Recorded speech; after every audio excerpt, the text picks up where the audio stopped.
Hey YouTubers, good afternoon, good evening, good night, wherever you're watching this transmission. Just outside my shop, it's really busy inside today. I got the door open, letting a breeze in. Anyways, I got someone asking me about the comparison in property taxes. I've lived in Toronto and in Vancouver, both cities, for a bit of time, and understand what people paid in property taxes and what people paid for, you know, what things cost and stuff when it comes to property tax and taxations on land that you already own. But anyways, so I waited for the new Money Sense to come out. I have a Money Sense report here. I wrote it on a receipt, and I'll leave a link below because it's really good. It actually talks about the lowest property taxes, and believe it or not, Greater Vancouver, and North Vancouver came up with the cheapest property taxes in the top 5 cheapest property taxes in the country. Why? Because houses are $2-3 million. Who could afford a 2 or 3% property tax, paying 2-3% a year, right? So the cheapest is Greater Vancouver with 0.52%, Vancouver with 0.99%, and North Vancouver 1.11%. And we're talking about the top of the list of 75 or 80. I can't remember if the article was 80. You could adjust the article. There's little arrows. You can click on the arrow to drop or bring it up to the most expensive to the cheapest, right?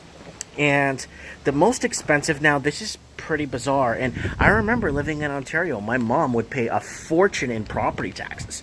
I'm like, why are you paying this much money for property tax? You know what I'm saying? Anyways, well, here goes. Toronto and Greater Toronto area, okay, 1.69% to 2.75 in the GTA. Holy smokes. So, I mean, if your house is worth $1 million,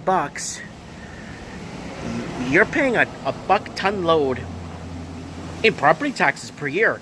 So I think that's pretty steep. I think that's actually very high, but that's what it says. I'll leave a link below in comparison to property tax. I live in both cities, and yes, Ontario is extremely expensive for property taxes, but the housing is a lot cheaper in Ontario than it is in BC. So, and the two cities are completely two different demographics. Vancouver is very more of a compact city. More narrower streets, bridges are old, the infrastructure needs a lot of work. Like, there's just no thoroughway there.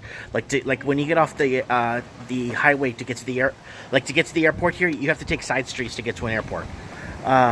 It's not like in Toronto where the infrastructure is wide, big streets, really better developed and really better designed. Because Vancouver is only designed for 500,000-600,000 people, not the millions that are living there now. So you get like itty-bitty streets, you know what I'm saying? Like one of the main streets, First Avenue, that comes from the highway to downtown Vancouver, is like Dufferin Street. If you live in Toronto, you know what Dufferin Street is? Picture Dufferin Street. That's our main street, like the main street. Not Eglinton, not Lawrence, not those big wide streets. Just Dufferin, narrow, 2 lanes, up and down. People parked everywhere, and people double parking. Anyways, let me know what you guys think. Leave a comment below. I've been meaning to do this for a while, but I wanted to make sure I got the right information. Check out the link and let me know. Comment below.